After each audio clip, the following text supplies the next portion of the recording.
একটি ছোট গ্রামে রহমান নামে এক সৎ কৃষক থাকত। তার জমি খুব বেশি ছিল না, কিন্তু সে প্রতিদিন ভোরে উঠে মন দিয়ে জমিতে কাজ করত। রহমান সব সময় বলতো, সততা আর পরিশ্রম মানুষকে বড় করে তোলে।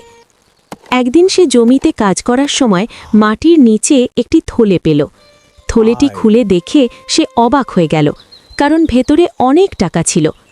রহমান চাইলে টাকাগুলো নিজের কাছে রেখে দিতে পারত, কারণ আশেপাশে কেউ ছিল না। কিন্তু সে একজন সৎ মানুষ ছিল। সে ভাবল, এই টাকা নিশ্চয়ই কারো হারিয়ে গেছে, আর সেই মানুষটি এখন খুব কষ্টে আছে।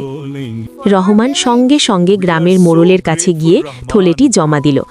কিছুক্ষণ পরে এক বৃদ্ধ লোক দৌড়ে এসে বলল, তার টাকার থলে হারিয়ে গেছে। যখন সে নিজের টাকা ফিরে পেল, তখন খুব খুশি হয়ে গেল। সে রহমানকে পুরস্কার দিতে চাইল, কিন্তু রহমান হেসে বলল, সততাই আমার সবচেয়ে বড় পুরস্কার। সেই দিন থেকে গ্রামের সবাই তাকে সৎ